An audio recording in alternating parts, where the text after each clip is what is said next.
It's time for our panel of the day. Francesca Rudkin, ZB Sunday Session host, is in the studio. Good morning to you. Good morning. And Chris Keall's here, senior business writer for the Herald. Good morning, Chris. Hiya. Good to have you both here.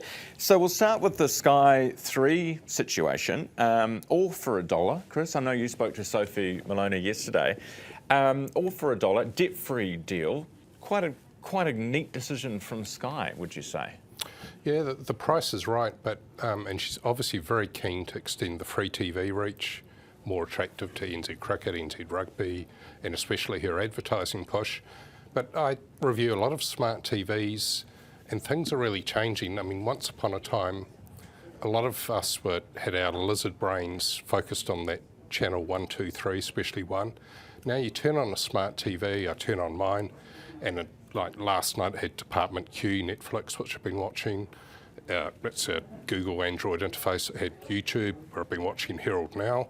And it doesn't have TV 1, 2, 3. Freeview's been switched off in 2035. So, yeah, the free-to-air landscape's really changing. Yeah. What do you watch? I do watch what TVNZ and 3 has to offer, but I don't watch it in the traditional way. On so TV. I use TVNZ On Demand and I use, 3 Now. Now. So I think they've got great products. I mean, TVNZ has some fantastic shows, and I think it's wonderful that we've got free-to-air, programming and content and things. But we do watch it differently, and I think that there will be a point whereby, how do I say this politely, the generations who do traditionally sit down and watch the 6 o'clock news will no longer be with us, and that won't happen anymore, and more audience will move to watching TV in their own way. Yeah. But they have great content, and I think it's really important that we're not having to purchase a streaming service to see, our content, and especially ourselves on air. Because they are expensive. Once you start adding up those streaming services. Oh yeah. Geez, and more than probably what you would have paid for Sky. People are now forking out for 100 different apps. It's insane. All right, so this is a good thing. We welcome that. What about the foreign buyer ban? We've heard from both sides this morning, actually, from a real estate agent in Wellington and also from Chris Hipkins. And the argument is that you let them buy a house and they will come and probably bring more money with them and invest it here in New Zealand. Do you see the logic there in lifting it a little bit? Yeah, Erica Sanford was recently saying there's been 200 applications, 100 approved for the new golden visas. That's people bringing in $5 million. I was at an event last Wednesday and John Key was saying that's good, but really need 10,000 investor immigrants. But he's saying people aren't going to come here and invest more than $5 million if you're saying all I can buy is a rental. They just won't come here. So he saw that as a major block. Yeah, and I don't know. I mean, Chris Hipkins says that there's data to back this up, but if you let people buy a house more than $5 million, does that really? Yeah, I didn't quite buy into that either. No. I mean, none of us want to see residential property market get disrupted by this. We want people to be able to buy their first homes. We want the average New Zealander in their own home. I think we all agree about that. But there is a disconnect between saying, hey, come to New Zealand, bring a whole lot of money, invest, create businesses here, but hey, sorry, you can't buy a property. Yeah. So there sort of seems to be, we need to find some sort of balance that we're enabling that to happen without people coming in, buying one property and then buying 10 investment properties at a great price. And I'm sure that we can find a way of making that work. But interestingly, one of your guests earlier this morning made the point that there's a lot of properties that you could buy in Auckland for $5 million. But around the rest of the country, maybe not so much. So I think as much as we could probably make it work, it could be tricky depending on where you are in the country. And you'll start needing different levels at different regions potentially. Yeah. I mean, I don't want to be channeling John Key, but here I am. He said if you're a billionaire in China, you don't wake up wanting to buy an $800,000 house in Pakuranga.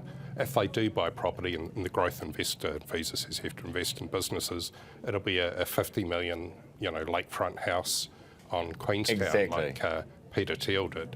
Well, he never built around Wanaka. That was sort of land banking, which I guess you could say is very Kiwi, but although I'm always amazed, like you see articles all the time about properties that have sold for $5 million, 10 million, 15, 20 million in New Zealand. And I'm like, who are buying these properties? We've obviously got a lot more very successful New Zealanders than I thought. We have no problem spending money on property here in New Zealand. It's true. I'm always blown away. It depends where people. I mean, presumably they're selling existing properties and upgrading a little bit here and there, I don't know. But yeah, I do think the same thing. But also, some of the properties you see, and it's probably more to do with where the land is, but they're worth $10 million, and you think, it's a little bit better than mine, maybe, you know. Oh, they're generally considerably better than Yeah, mine, actually, Ryan, to be honest with you, but that's okay. I don't want to oversell my house. Yeah. Butter. So Nicola Willis has met Chris with Miles Hurrell yesterday. There was a piece to camera yesterday, a journalist following Miles Hurrell out of Parliament's grounds, asking about the price of butter. Butter. It's not going to achieve anything, is it, talking to Miles Hurrell? No, he's certainly he's making Luxon look like a good communicator there. You'd hope he'd bat his own corner. I've complained a lot about butter prices. Tweeted a pic of myself buying a $16.50 tub of Anchor butter.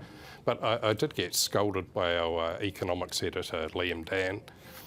He said, why are you doing that, Chris? The power is with us. We've got to vote with our wallets. Personally, he buys the $5.99 tub of Country Soft, which he tells me is canola oil, but also some milk butter, which makes it taste like butter.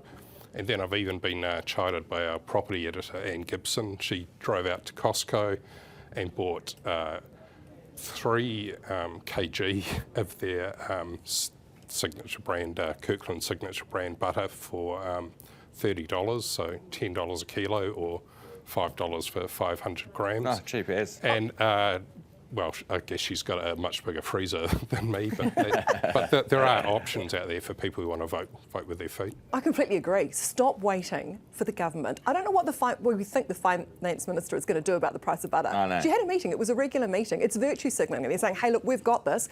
We know this is an issue. We're going to deal with it. But what was she actually going to do? Is she going in there to offer a subsidy on butter? Exactly. I mean, so it's all talk. It's all talk. And I think Chris is absolutely right.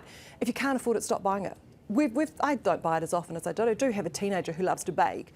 She makes great pastries, and if I could afford the butter, I would have brought you in some, Ryan. But, we've made that decision too as consumers. Yeah. We go, you know what, it's too much. We'll buy it occasionally if we're baking or we need it. Yeah. Otherwise, we don't buy it. It just becomes a luxury item for now while the price is high. Which is a real shame, because we have great food producers in this country, and they're the ones that are going to suffer. But all this talk about supermarkets and the price of produce and all this, the government just talks and talks and talks. All governments talk and talk and talk, and nothing ever changes. No, so you just got to sort it out yourselves. Yeah, we should not believe it. No. Yeah. Appreciate it, guys. My husband paid $7.50 for 500 grams on Pack and Save on the weekend. Oh, yeah, Pack and Save. I think I Which did is pretty good. $8.25 the other day. There you go. Can't beat it.